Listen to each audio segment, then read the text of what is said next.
नमस्कार, मैं कुमारी सीमा वैश्य चंपारण से आज फिर एक नए वीडियो के साथ आप लोग के साथ उपस्थित हूँ।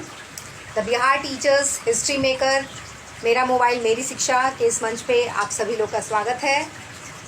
और आज हम लोग क्लास 9 सब्जेक्ट इंग्लिश की बुक पैनोरामा के पोइट्री सेक्शन की दूसरी पोयम ऑन हिज ब्लाइंडनेस, जो कि पिछले वीडियो में हम लोगों ने पढ़ना शुरू किया था। पिछले वीडियो में हम लोगों ने देखा about the poem, about the poet and rhyme schemes. उसमें हम लोगों ने देखा अबाउट द पोएट की ऑन हिज ब्लाइंडनेस जो पोएम है वो जॉन मिल्टन जी ने लिखी है। और ये एक पैट्रिचन सोनेट है और इस पैट्रिचन सोनेट की एक राइम स्कीम होती है। ये सब हम लोगों ने पिछले वीडियो में जाना है। आइए इस वीडियो को आगे बढ़ाते हुए आज हम लोग ऑन हिज ब्लाइंडनेस पोएम को पढ़ेंगे। चलिए शुरू करते हैं। When I considered how my light is spent ere half my days in this dark world and wide, and that one talent which is death to hide, lost with me useless though my soul more bent to serve there with my maker and present my true account, least he returning child doth God accept day labor light denied. I fondly ask but patient to prevent. The murmur soon replies, God doth no need either man's work or his own gifts, who best bear his mild yoke, they serve him best. His estate is kingly, thousand at his binding speed. At post over land and ocean without rest, and they also serve who only stand and wait. ये poem है। इस poem में जैसा कि आप लोगों ने पहले ही जाना, ये पैट्रिचन सोनेट है। इसमें शुरू की 8 लाइनें जो हैं वो हमको कुछ संदेश देती हैं और लास्ट की जो 6 लाइनें हैं वो इस पूरी पोयम को कंक्लूड करती हैं। तो चलिए हम लोग इसकी हिंदी देखते हैं कि when I considered how my light is spent air half my days in this dark world and wide. Consider का मतलब हम लोगों ने पिछली बार जाना था। कंसीडर का मतलब होता है थिंक। कि व्हेन आई कंसीडर, यहाँ कवि जॉन मिल्टन ये सोचते हैं कि कैसे उनकी पूरी ज़िंदगी अंधेरे में जा चुकी है और वो अपनी ज़िंदगी को अंधेरे में जी रहे हैं। उनकी ज़िंदगी का आधी ज़िंदगी अभी उनकी वैसे ही बची हुई है और 42 साल की उम्र में ही वो पूरी तरह से अंधे हो चुके हैं।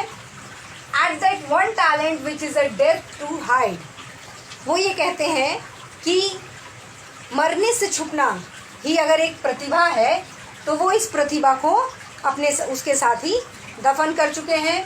कि लॉस्ट विद माई यूजलेस दो माई सोल मोर बेंड, और वो उनके लिए किसी काम की प्रतिभा उनकी नहीं रह गई है जिससे कि वो to serve there with my maker and present, जिससे कि वो अपने मेकर यानी भगवान यानी अपने बनाने वाले की वो सेवा कर सकें।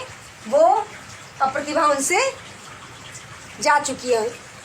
And my true account least he returning child, यहाँ कभी ये सोचते हैं कि क्या भगवान उनको इसके बदले में उनको डांटेंगे अगर वो अपनी प्रतिभा से उनकी सेवा नहीं कर सकें। Doth God exact day labour light denied, और क्या भगवान जिनकी रोशनी चली जाती है उनसे भगवान मजदूरी करवाते हैं। अफाउंडली ask but patient to prevent, prevent means होता है रोकना, अब पेशेंस का मतलब होता है धैर्य। अभी वो पूछना ही चाह रहे थे तब तक उनका जो धैर्य होता है वो उनको रोक लेता है।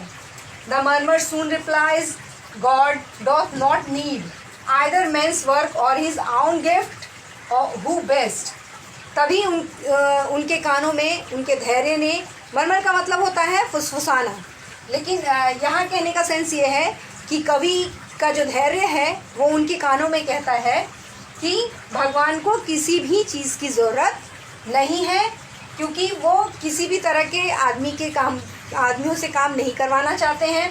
और ना ही उनको उनके किसी भी उपहार की आवश्यकता है।